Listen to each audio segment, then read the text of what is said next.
Hello friends, how are you? Hope you all are doing well. आज की इस video में हम बात करेंगे लिसनिंग के जो एमसीक्यू वाले क्वेश्चंस हैं उनमें जो डिफ़िकल्टीज आती हैं स्टूडेंट्स को, उनके बारे में हम बात करेंगे। क्योंकि बहुत सारे स्टूडेंट्स ने डिमांड की थी कि सर लिसनिंग के जो एमसीक्यू में जो डिफ़िकल्टीज आती हैं उनके ऊपर एक वीडियो बनाइए। तो आज की इस वीडियो में हम उसी के रिगार्डिंग बात करेंगे और आपको मैं बहुत ही ज़बरदस्त और बहुत इंपॉर्टेंट टिप्स देने जा रहा हूँ लिसनिंग के ऊपर। और लिसनिंग के 6 जो हैं मैं आपको टिप दूंगा जो कि आपको बहुत ज़्यादा हेल्पफुल होंगे, जिससे कि आपके लिसनिंग के जो एमसीक्यू के क्वेश्चंस गलत होते हैं वो कभी भी गलत नहीं होंगे। और इस वीडियो को शुरू करने से पहले आप लोगों को रिक्वेस्ट करता हूँ, प्लीज़ सब्सक्राइब माय चैनल और नोटिफिकेशन बेल को भी आप ऑन कर लीजिए ताकि आने वाली वीडियोस की नोटिफिकेशन आप लोगों को तक पहुंचती रहे, आप लोगों को मिलती रहे। और दूसरी चीज़, अगर आपको कोई रीडिंग में दिक्कत है या आपको कोई ग्रामर में कोई प्रॉब्लम है तो मेरी कुछ वीडियोस मैंने बनाई हैं, तो आई बटन के ऊपर क्लिक करके आप उन वीडियो के लिंक पे भी जा सकते हैं। तो चलिए दोस्तों, हम शुरू करते हैं। Tip number one is you should utilize maximum time to read more and more questions. अब इसका क्या मीनिंग है? इसका मीनिंग क्या है? इसका मीनिंग ये है कि आपको जो क्वेश्चंस हैं उनको ज़्यादा से ज़्यादा पढ़ना है। मीन्स कि जैसे आपको आपको पता, जब आप कोई लिसनिंग में एमसीक्यूज आते हैं तो एमसीक्यू काफ़ी लंबे होते हैं। तो आपको क्या करना होता है कि जो जब भी आपको टाइम मिलता है, जैसे वो हमारा नॉर्मली वो थर्ड सेक्शन में या सेकंड सेक्शन में आते हैं, तो अब जैसे ही आपको थोड़ा टाइम मिलता है, 30 सेकंड मिलते हैं, जैसे आपको वो स्पीकर कहती है कि you have some time to look at question 21 to 24, तो वो वाला टाइम रेदर कि you should waste somewhere, you should utilize it reading more and more questions. Read the maximum question you will read, more the answer you will get correct. So this type of technique you should follow. So that is my first tip. इसको आपने follow करना है और आपने ज़्यादा से ज़्यादा time जो है वो क्वेश्चन को रीड आउट करने में लगाना है, ताकि आपके जो क्वेश्चन में अंडरस्टैंडिंग है, उसके ऊपर जो पकड़ है आपकी, वो अच्छे से बनी रहे और आपके आंसर सही हो ज़्यादा से ज़्यादा। तो वही मैंने आपको अभी बताया कि आपने सिर्फ ये नहीं कि आपको जैसे टाइम मिलता आप रिलैक्स हो जाते हैं, तो इसी वजह से आपके आंसर्स गलत होते हैं। तो आपने क्या करना है कि आपने वो जो टाइम मिला है 30 सेकंड का, वो समझ लो कि आपके एमसीक्यू ठीक करने का एक सीक्रेट है। तो उसको आपने यूटिलाइज करना है maximum. Don't look at here and there, दूसरे स्टूडेंट्स क्या कर रहे हैं क्या नहीं कर रहे हैं, whether you are in the exam और you are sitting in the class, कुछ फर्क नहीं पड़ता है। सिर्फ कंसंट्रेशन आपकी चाहिए, क्वेश्चन को मैक्सिमम रीड करना है। Now let's move on to tip number 2। Tip number 2 tip number 2 is you should use fragmented technique. अब ये वाला वर्ड पता नहीं बहुत सारे स्टूडेंट ने शायद पहले सुना ही नहीं होगा। ये फ्रेगमेंटेड टेक्निक क्या होती है? फ्रेगमेंटेड टेक्निक का मतलब ये है कि जब हम एमसीक्यूज पढ़ते हैं तो आपको पता है कि एमसीक्यूज की जो लेंथ होती है, वो जो हमारे पास ऑप्शंस होती हैं वो बहुत लंबी लंबी ऑप्शंस होती हैं, जिसकी वजह से स्टूडेंट्स का टाइम वेस्ट होता है। स्टूडेंट्स क्या करते हैं कि वो रीड आउट करने की कोशिश भी करते हैं, लेकिन क्वेश्चन की जो ऑप्शंस होती हैं वो इतनी ज़्यादा लंबी होती हैं कि उनमें सारा टाइम वेस्ट हो जाता है और वो सारे क्वेश्चन वो पढ़ ही नहीं पाते हैं। मैक्सिमम 1 क्वेश्चन और 2 क्वेश्चन वो पढ़ते हैं। अगर 5 एमसीक्यू या 4 एमसीक्यूज हैं तो वो उनको टाइम नहीं मिलता। तो ऑब्वियसली बात है कि अगर आपको टाइम नहीं मिलेगा तो आपके जो क्वेश्चंस हैं वो गलत ही होंगे, क्योंकि आपको क्वेश्चन समझ में नहीं आया, आपको क्वेश्चन की डिमांड समझ में नहीं आई है कि आपने क्या करना है। इसके लिए करना क्या है आपको? इसके लिए आपको जो है, जो एक्स्ट्रा वर्ड्स हैं जैसे आर्टिकल्स होते हैं, प्रपोजिशंस होती हैं, उनके ऊपर बिल्कुल भी आपने ध्यान नहीं देना है।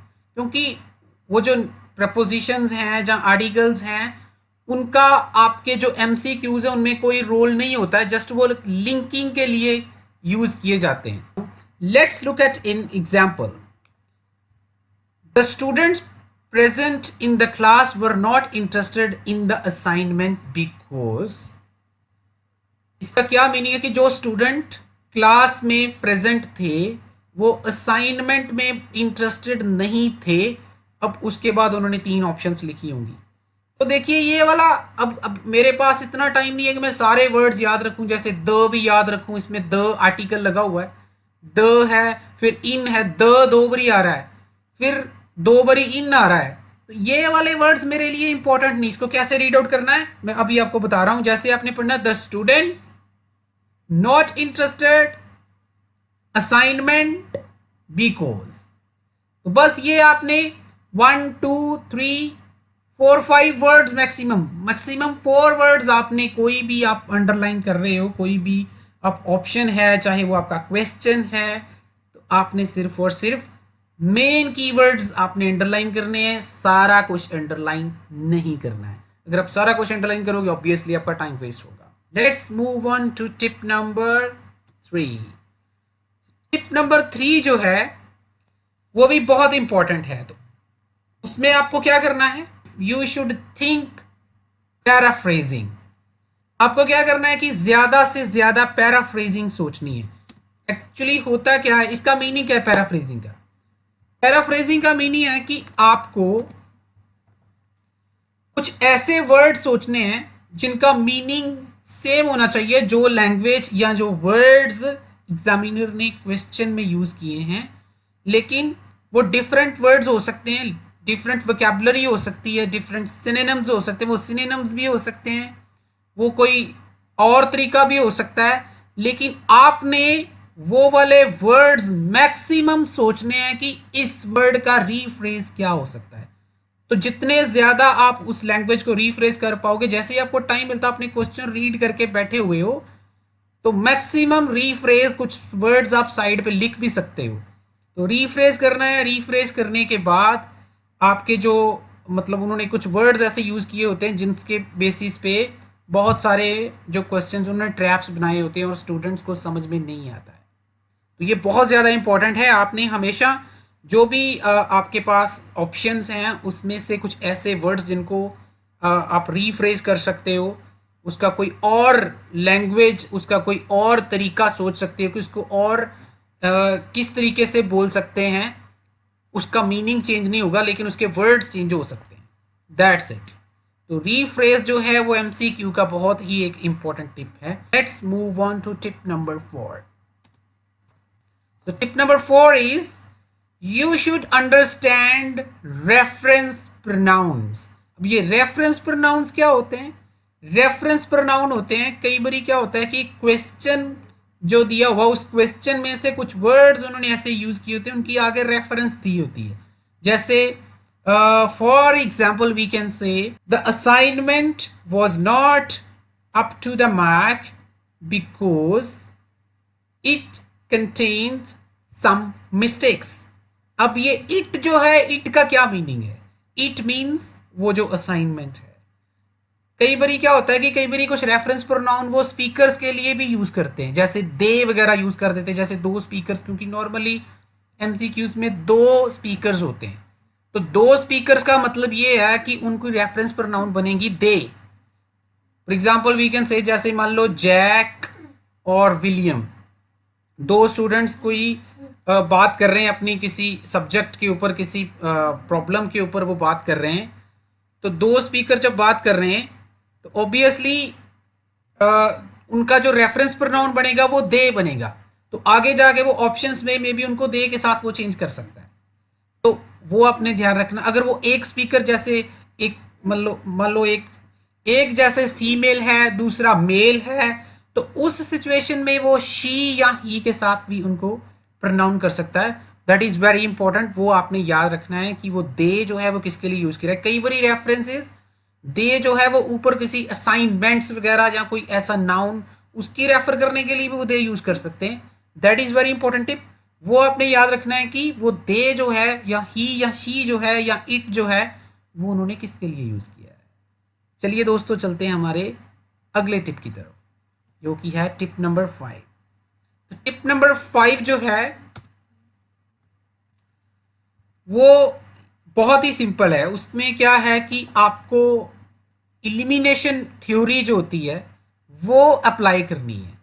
आपको हमेशा कोशिश करनी है कि आप जो रॉन्ग आंसर्स हैं उनको किसी तरीके से आप एलिमिनेट कर पाओ।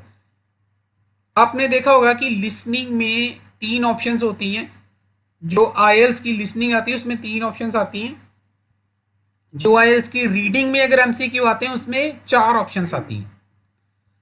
तो 3 ऑप्शंस में से देर आर हायर चांसेस कि आप एक ऑप्शन ऐसी होगी जहां तो वो उसका रिवर्स बोलेगा, मीन्स उसका कुछ उल्टा बोलेगा, जहां तो वो ऑप्शन बोलेगा ही नहीं, जहां फिर वो उस ऑप्शन तो बोलेगा लेकिन उस ऑप्शन का उल्टा बोलेगा कि वो चीज वो रेफर नहीं कर रहा होगा, उसके अगेंस्ट कुछ बोलेगा। तो मीन्स वो वाली ऑप्शन हमने क्रॉस कर देनी है। तो आप एक ऑप्शन अगर क्रॉस कर देते हो तो आपके पास 2 ऑप्शंस बचती हैं। मींस आपके जो इसमें से अगर आप तुक्का गैस भी लगाते हो तो भी 50-50 चांसेस हैं कि आपका आंसर सही हो सकता है। लेकिन स्टूडेंट्स 3 में से ही गैस करने की कोशिश करोगे तो ऑब्वियसली आंसर नहीं मिलेंगे, ज्यादातर आंसर गलत होंगे। तो ये बहुत इंपॉर्टेंट टिप है। आपने ऑप्शंस को एलिमिनेट करने की कोशिश करनी। राइट आंसर चाहे नहीं मिल रहा है, कोशिश करो गलत आंसर जो है उसको आप एलिमिनेट कर पाओ, जिससे आपका काम आसान हो जाएगा। चलिए जी आगे चलते हैं। तो इसमें क्या होता है कि हम एलिमिनेट करने के लिए एक चीज मैं और भी बताता हूं। एलिमिनेट करने के लिए ना, आप इनको एलिमिनेट कैसे करना, आप कुछ डिस्कोर्स मार्कर्स जो हैं वो यूज करते हैं, उसकी तरफ आपने ध्यान देना है। जैसे ऊपर वो एक बात के ऊपर एग्रीमेंट बना लेते हैं, दोनों स्पीकर कहते हैं कि ठीक है, तो आगे जाके वो उसको चेंज कर देते हैं। जैसे कुछ वर्ड्स वो ऐसे यूज करेंगे जैसे however, but, I am afraid, ऐसे जो वर्ड्स हैं जब भी आपको लिसनिंग में मिलेंगे, चाहे वो लिसनिंग का सेक्शन 4 है या सेक्शन आपका 3 है या 2 है, तो जब भी आपको ये ऐसे डिस्कोर्स मार्कर मिलते हैं तो अपने जो लिसनिंग की जो सुनने की ताकत है ना उसको थोड़ा और कान तेज कर लेने, ताकि आपको, क्योंकि जब भी डिस्कोर्स मार्कर आएगा वो ऊपर वाली बात को वो जो है वो मूव कर देगा, वो डिस्ट्रैक्शन पे ले जाएगा उसको। तो ये जो डिस्ट्रैक्टर्स होते हैं उनकी तरफ आपको ध्यान देना। इसको हम साइन पोस्टिंग लैंग्वेज भी बोलते हैं। तो ये वाले डिस्कोर्स मार्कर आपको प्रैक्टिस करनी, जब भी आप क्लास में लिसनिंग की प्रैक्टिस करते हैं तो आपको ये जो डिस्कोर्स मार्कर हैं इनकी एक लिस्ट बना के अपने पास रखो। और जैसे जैसे आप प्रैक्टिस करोगे आपके पास एक लिस्ट तैयार हो जाएगी कि उन्होंने कैसे ये डिस्कोर्स मार्कर वो यूज करके अपनी बात को चेंज कर देते हैं। चलिए दोस्तों, हमारा लास्ट टिप उसकी बात करते हैं। ये बोनस टिप है। इस टिप का मीनिंग ये है कि आपको स्पीकर का नाम जो है वो बिगनिंग में याद रखना है। बहुत सारे आंसर्स सिर्फ स्पीकर के नाम के ऊपर ही होते हैं। मींस कि स्पीकर का नाम अगर हमें याद रहता है तो हमारा आंसर सही होगा। क्योंकि सपोज करो अगर 2 मेल हैं, सपोज करो एक का नाम विलियम है दूसरे का नाम जैक है, तो जब वो बात करेंगे तो कई कई क्वेश्चन उन्होंने एक स्पीकर की टॉक के ऊपर ही बनाए होते हैं। जैसे उन्होंने क्वेश्चन में लिखा है स्टीवर्ट एक्सपेक्ट दैट, आगे उन्होंने 3 ऑप्शंस दे दी। तो हमारे लिए जो कन्वर्सेशन है वो किसकी इंपॉर्टेंट है, एक तरफ स्टीवर्ट है दूसरी तरफ जैक है, तो आपके लिए कन्वर्सेशन किसकी इंपॉर्टेंट होगी, आप खुद गैस कीजिए, आपको पता चल जाएगा। तो अगर आप स्टार्टिंग में उन दोनों की जजमेंट नहीं कर पाओगे, आपने दिमाग में नहीं रखा कि स्टीवर्ट कौन है और जैक कौन है, तो फिर तो भाई बढ़ता बनेगा, समझ में कुछ नहीं आएगा और आंसर यहां से ऊपर जाएंगे। ठीक है जी। तो चलिए दोस्तों, तो इसी के साथ ये कुछ इंपॉर्टेंट टिप्स थे जो मैं आपको बताना चाहता था और आई होप के आपको समझ में आए होंगे। इसका प्रैक्टिकल अभी हम करके देखेंगे। अभी हम जाना नहीं है कहीं भी, अभी यहाँ पे ही हैं। अगर आपने इस वीडियो स्किप कर दिया तो आपको कुछ भी समझ में नहीं आएगा, क्योंकि जब तक मैं आपको प्रैक्टिकल नहीं करके दिखाऊंगा, अभी मैंने जो टिप्स बताए हैं, जो भी ट्रिक्स बताए हैं, जो भी टिप्स ट्रिक्स जो भी आप समझ लो इसको, जो भी मैंने आपको बताए हैं इसको प्रैक्टिकली करके दिखाऊंगा, तब लोग आप मानोगे ना।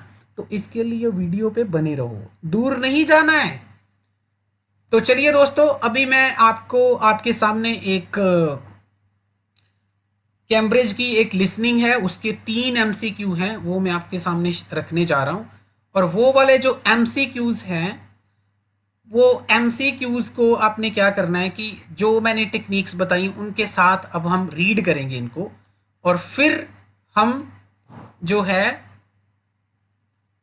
रीड करने के बाद हम वही टेक्निक जो मैंने अभी बताई हैं, वही ट्रिक्स टिप्स मैंने जो बताए हैं वो अप्लाई करेंगे और देखेंगे कि ये कैसे काम करते हैं।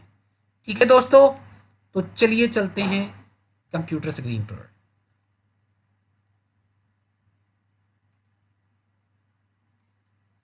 तो ये आपके सामने एक कैम्ब्रिज की जो लिसनिंग है, उसके 3 एमसीक्यूज नजर आ रहे हैं। मैं आपको सिर्फ डिटेल में समझाने की कोशिश करूंगा और फिर उसके बाद हम ऑडियो प्ले करेंगे और बाद में मैं आपको इसका एनालिसिस करके बताऊंगा कि कैसे, क्यों, कौन सा आंसर आया। तो पहला क्वेश्चन देखिए, ये कोई पेपर और पब्लिक लाइब्रेरी के बारे में उनका कोई टॉपिक है, और ये 2 स्पीकर हैं यहाँ पे।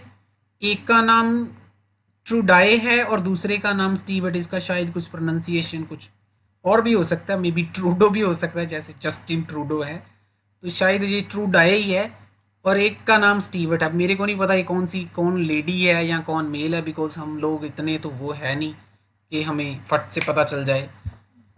तो हम जो टिप्स अभी मैंने बताए उनको थोड़ा मैं प्रैक्टिकली करने की कोशिश करता हूँ। जैसे ही यहाँ पे देखिए, वर्ड हम क्वेश्चन को रीड करेंगे और क्वेश्चन को रीड करने से ही हमें पहला टिप हमारा जो मैंने अभी बताया था कि हमें, एक तो पहला टिप मैंने बताया था कि आपको मैक्सिमम टाइम यूटिलाइज करना है। तो आपने क्वेश्चन को रीड करने पे टाइम लगाना जैसे वो आपको टाइम देगी या देगा। और दूसरा मैंने बताया था आपको कि आपने क्या करना है कि आपने ये वाला जो क्वेश्चन है उसको फ्रेगमेंट टेक्निक के साथ करना है, क्वेश्चन और ऑप्शंस दोनों को। क्वेश्चन क्या है मेरा, what will be the main topic of Trudy and Stewart's paper. तो जो ट्रू, इसमें से मेरा मेन वर्ड क्या बनेगा, ट्रू। एक तो व्हाट आ जाएगा, फिर आपका आएगा जी टॉपिक, फिर ये दोनों आ जाएंगे स्पीकर। बस ये बन गया।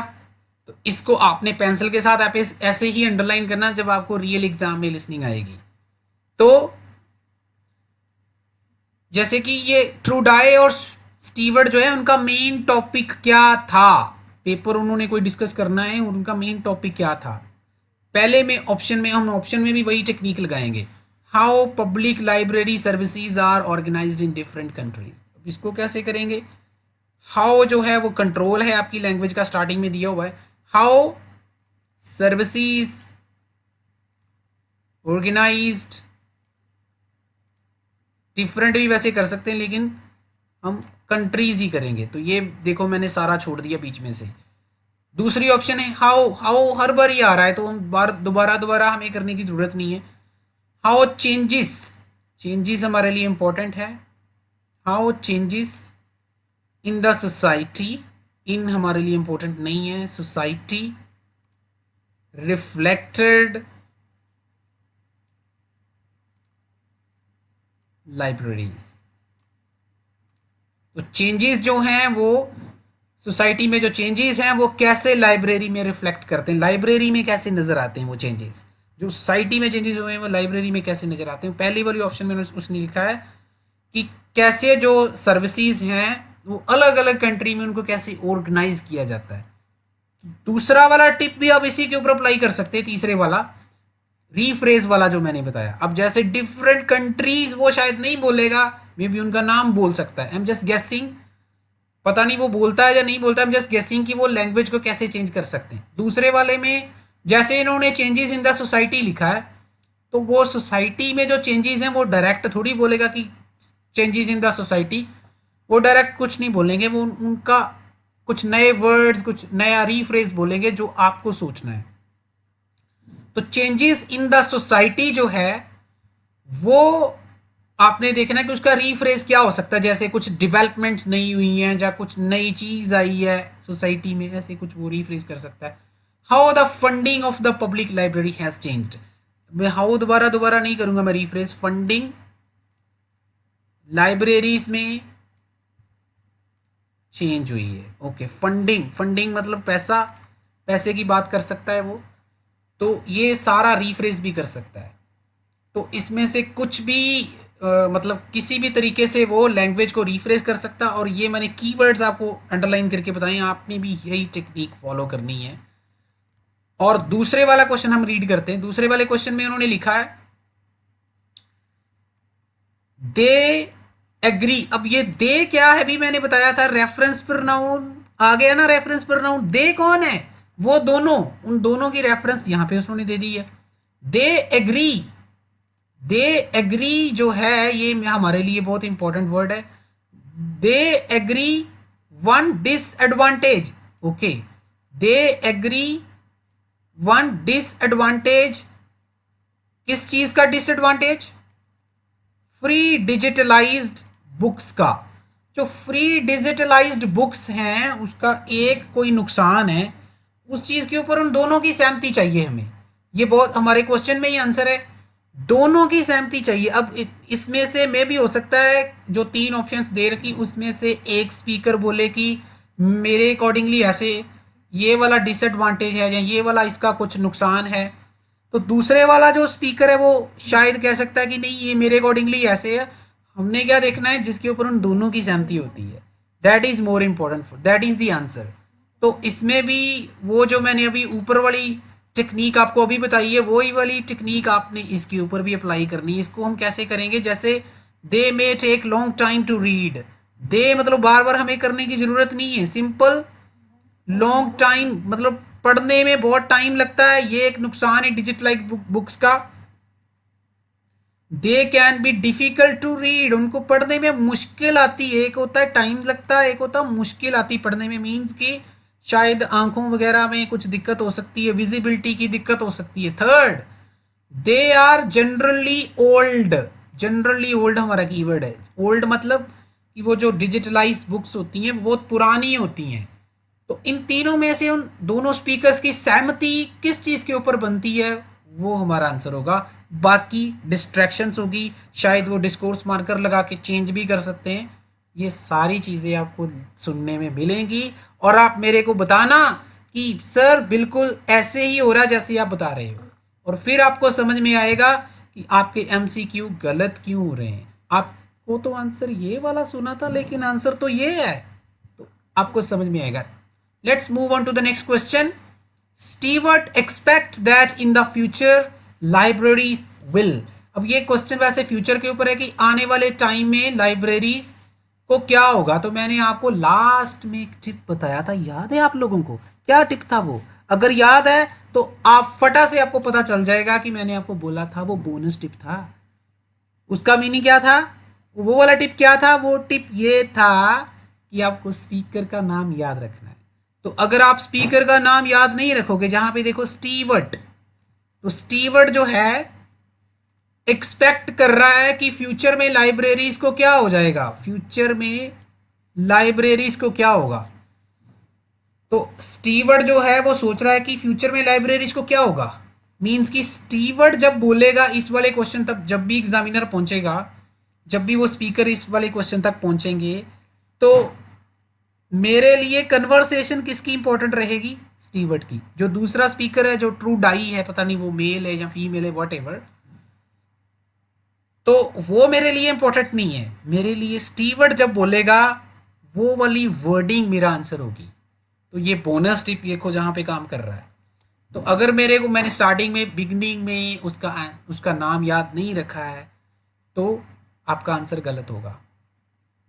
तो ये जैसे मैंने आपको अभी बताए स्टूडेंट्स, और इसमें से अभी हम और भी देख लेते हैं। मेंटेन ट्रेडिशनल फंक्शन, तो वो स्टीवर्ड को क्या लगता है?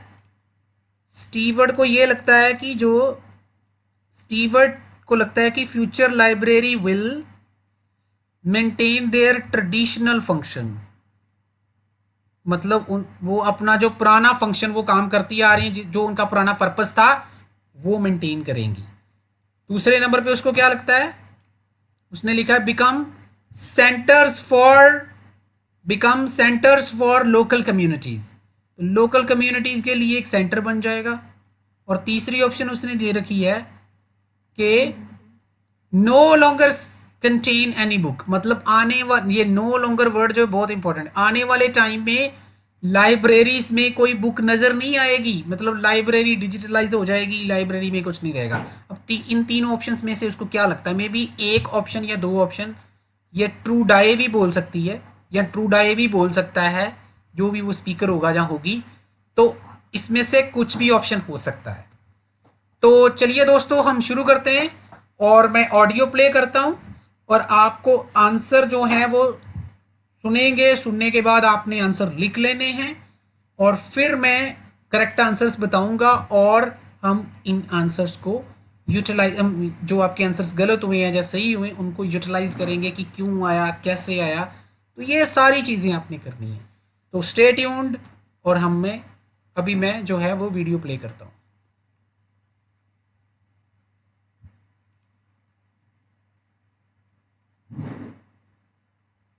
Section 3. You will hear two students called Trudy and Stuart, who are both studying to be librarians, discussing a paper that they are going to write together. First, you have some time to look at questions 21 to 23.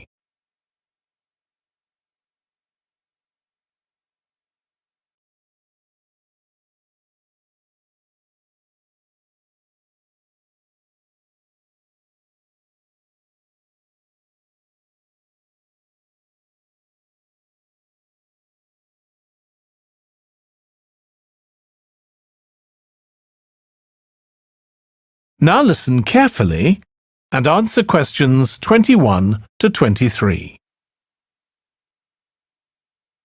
OK, Stuart, we need to start planning our paper on public libraries. Have you thought of an angle yet? Well, there's so much we could look into. How libraries have changed over the centuries, for instance, or how different countries organise them. What do you think, Trudy? Maybe we should concentrate on this country and try and relate the changes in libraries to external developments, like the fact that far more people can read than a century ago, and that the local population may speak lots of different languages. We could include something about changes in the source of funding too. Yes, but remember we're only supposed to write a short paper, so it's probably best if we don't go into funding in any detail. Right. Well, shall we just brainstorm a few ideas to get started? OK. We obviously need to look at the impact of new technology, particularly the internet. Now that lots of books have been digitalised, people can access them from their own computers at home. And if everyone did that, libraries would be obsolete. Yes. But the digitalised books that are available online for free are mostly out of copyright, aren't they? And copyright in this country lasts for 70 years after the author dies.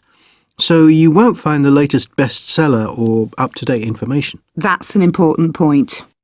Anyway, I find it hard to concentrate when I'm reading a long text on a screen. I'd much rather read a physical book. And it takes longer to read on a screen. Oh, I prefer it. I suppose it's just a personal preference. I expect the libraries will go on evolving in the next few years. Some have already become centres where community activities take place, like local clubs meeting there. I think that'll become even more common. I'd like to think so. And that they'll still be serving their traditional function, but I'm not so sure. There are financial implications after all. What I'm afraid will happen is that books and magazines will all disappear and there'll just be rows and rows of computers. They won't look anything like the libraries we're used to. Well, we'll see. Okay, so hopefully answers मिले होंगे आपको और मैं answers आप लोगों के साथ share करता हूँ। फर्स्ट आंसर जो है, first answer is B, second answer is C and third answer is also C. So कितने आंसर सही हुए, कितने गलत हुए, ये आप लोगों को मेरे से ज़्यादा पता है, लेकिन मैं इन आंसर्स का एनालिसिस आपके साथ ज़रूर करना चाहता हूँ। तो एनालिसिस करने के लिए let's go to the script as well as to the questions. Questions की अगर बात करते हैं, जो स्क्रिप्ट की बात करते हैं, तो क्वेश्चंस में ऑब्वियसली जो पहला क्वेश्चन था उसमें आपको क्लियरली दिख रहा होगा कि what will be the main topic of Trudy and Stewart's paper. पहली ऑप्शन थी कि वो सर्विसेज को जो आपकी जो लाइब्रेरी की सर्विसेज थी उनको डिफरेंट कंट्री में मेंटेन या ऑर्गेनाइज कैसे करते थे। दूसरे में उसने ऑप्शन रखी थी कि जो चेंजेस आए हैं सोसाइटी में वो पब्लिक लाइब्रेरी में भी दिखते हैं। और तीसरा उसने बोला था कि फंडिंग जो है पब्लिक लाइब्रेरी की वो चेंज हो गई है, जो पब्लिक लाइब्रेरी की फंडिंग है वो चेंज हो गई है। तो इसका अगर हम स्क्रिप्ट देखते हैं तो स्क्रिप्ट में उसने लिखा है, मतलब जो उसने बोला था वो सारा कुछ आपके सामने मैं प्रेजेंट कर रहा हूँ। तो जैसे पहला जो स्टार्टिंग था वो ट्रूडाई ने किया था, वो एक लड़की थी। उसने बोला था कि okay Stewart, we need to start planning our paper on public libraries, have you thought of an angle yet. वो कह रही है कि हमें जो पेपर्स हैं पब्लिक लाइब्रेरी के ऊपर, हमारे जो एग्ज़ाम्स उनके बारे में हमें कुछ स्टार्ट करना चाहिए प्लानिंग। तो कह रही है आपने कुछ प्लान, कुछ नहीं सोचा आपने इस एंगल पे। तो स्टीवर्ट आगे से उसको कहता है कि well there is so much we could look into, how libraries have changed over the countries for instance, or how different countries organize them. What do you think Trudai? तो उसने वो जो स्टीवर्ट है वो कह रहा है कि हमारे लिए बहुत कुछ देखने के लिए है।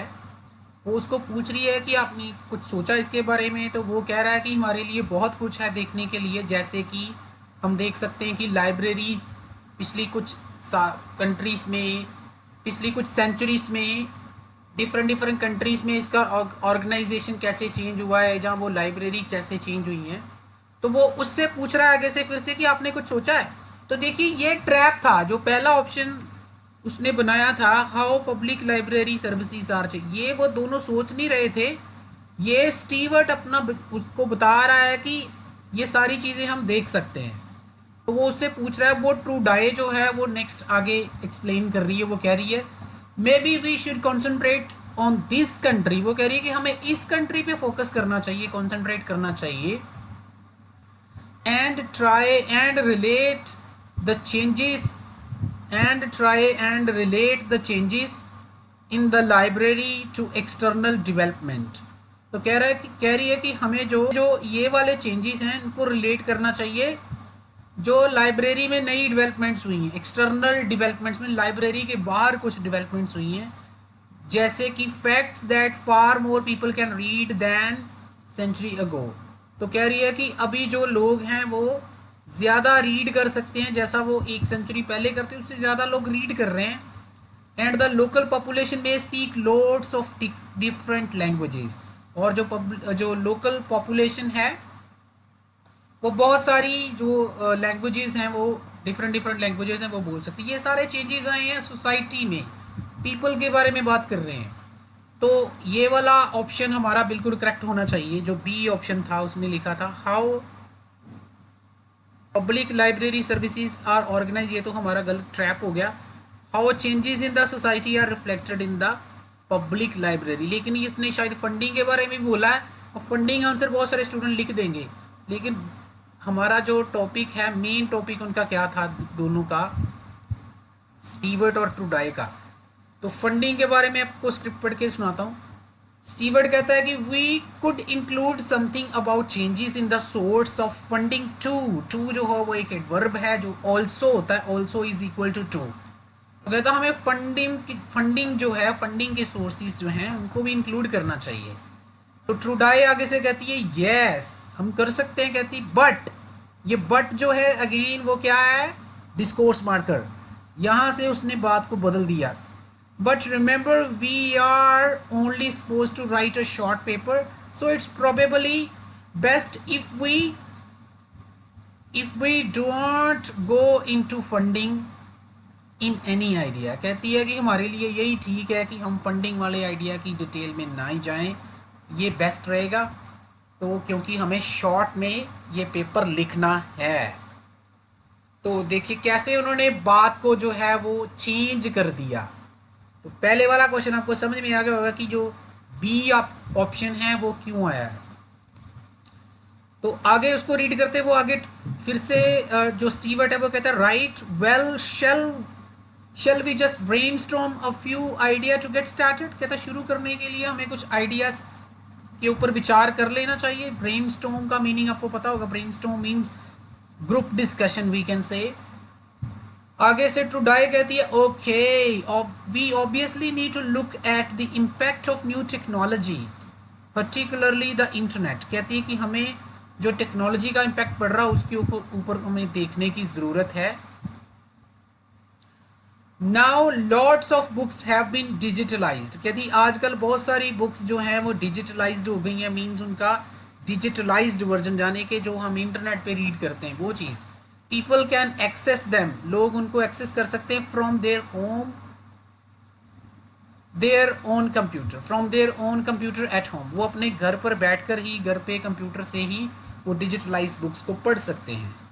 तो आगे वो कहता है एंड स्टीवर्ट कहता है and if everyone did that library would obsolete. Obsolete मतलब अगर हर बंदा ऐसे कहता करेगा, डिजिटलाइजेशन की वजह से डिजिटलाइज बुक्स पढ़ेगा, सारा कुछ ऐसे करेगा, कंप्यूटर पे काम चलेंगे, तो ऑब्सोलीट का मतलब है कि कोई चीज़ ख़त्म हो जाएगी। तो आने वाले टाइम में लाइब्रेरीज जो हैं वो ख़त्म हो जाएंगी। तो ट्रूडाई आगे से कहती है यस। तो आगे से स्टीवर्ट कहता है but the digitalise books that are available online for free are most out of copyright. कहता है कि जो डिजिटलाइज बुक्स हैं, यहाँ पे उसने बात फिर से डिस्कोर्स मार्कर देकर पहले उनकी इंपॉर्टेंस बता रहा है कि होगा क्या, कि उनके बारे में बता रहा है। अब डिजिटलाइज बुक्स के बारे में बता रहा है कि डिजिटलाइज बुक्स जो हैं, डिजिटलाइज्ड बुक्स जो हैं वो अवेलेबल तो हैं ऑनलाइन फ्री, लेकिन वो कॉपीराइट उनके जो हैं वो ज़्यादातर जो हैं वो पुराने हो चुके हैं, आउटडेटेड हो चुके हैं। आरंट दे, उससे पूछ रहा है ये आरंट दे, आरंट यू, ऐसे वर्ड्स वो बहुत ज़्यादा यूज़ करते हैं लिसनिंग में। तो इनका मतलब होता है कि जैसे हम पंजाबी च कहने ना हाँ लगा कुछ पता, मीनस आप अगले बंदे ਨੂੰ क्वेश्चन पूछते हैं, तेन समझ नहीं लगी, इस तरह करके आप क्वेश्चन पूछते हैं, वही चीज़।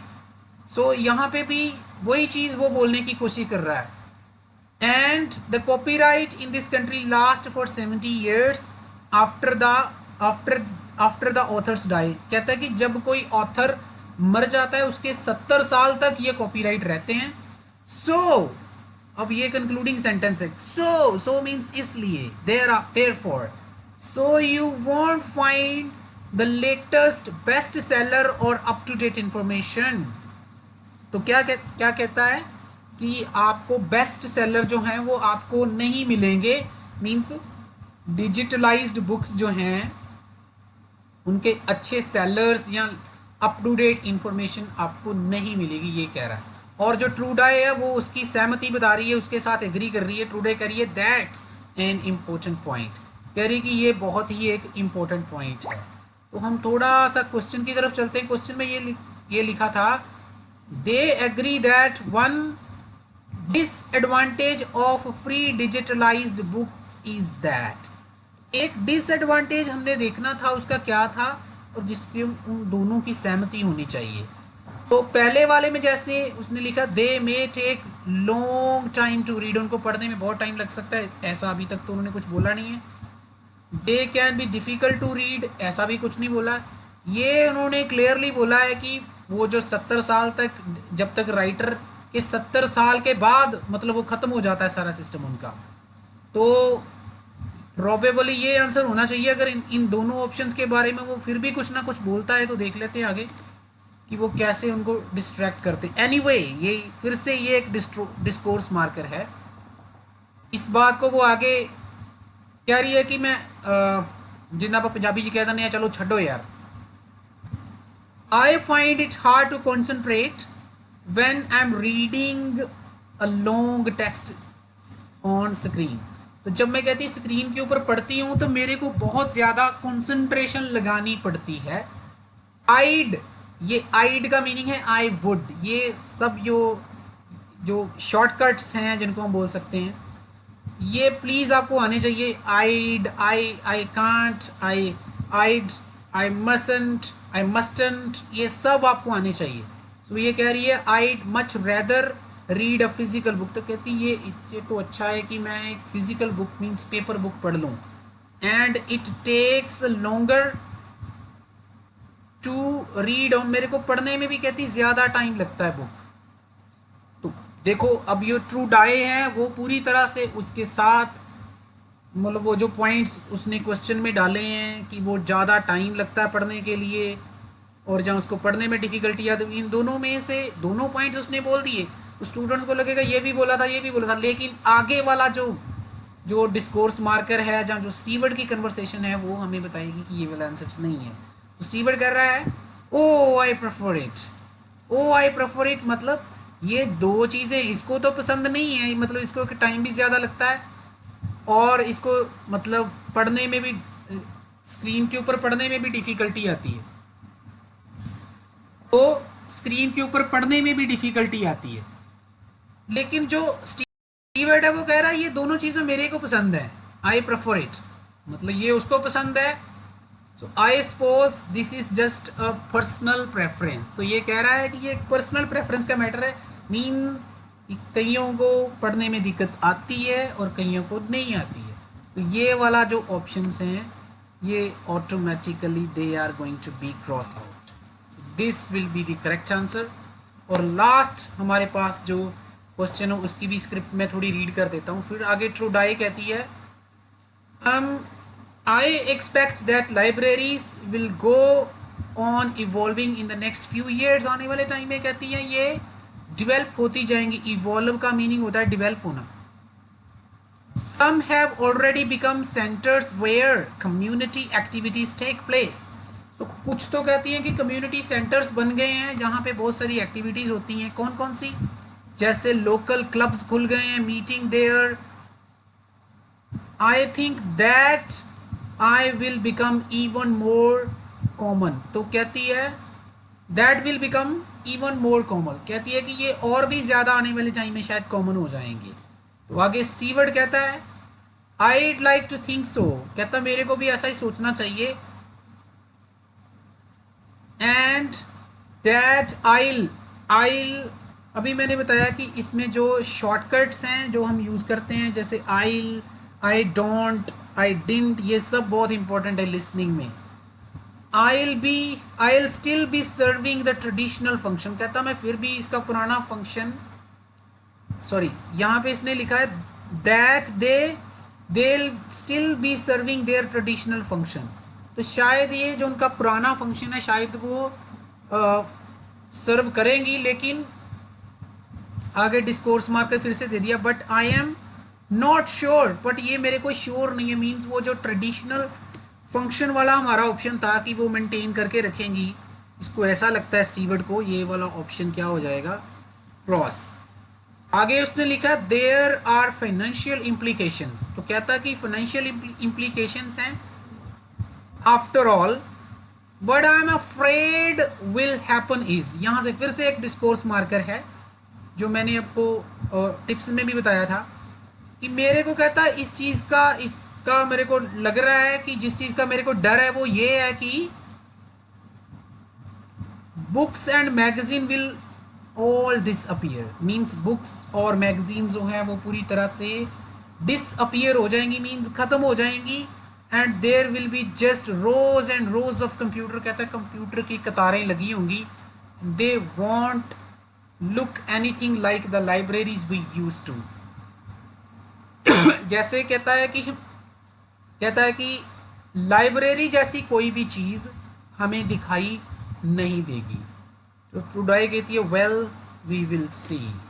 तो आप बताइए इसका ऑप्शन आंसर क्या होना चाहिए। सेकंड ऑप्शन, एक वाला तो हमने ऑलरेडी क्रॉस कर दिया है, दूसरे वाले में become centres for local communities, तो जो बन जाएंगी वो कह रहा है कि लोकल सेंटर बन जाएंगी आने वाले टाइम में, और तीसरे में उसने कहा कि आने वाले टाइम में यहाँ पे कोई भी बुक नहीं दिखेगी। तो वो लास्ट में जो स्टीवर्ड ने बोला है वही हमारा आंसर है। So C is going to be the right answer. Well guys, so I hope कि आपको अच्छे से समझ आया होगा। लिसनिंग के ये जो टिप्स मैंने बताए हैं इनको फॉलो करने के बाद आपको कोई भी डिफ़िकल्टी नहीं रहेगी, आई एम 100% श्योर।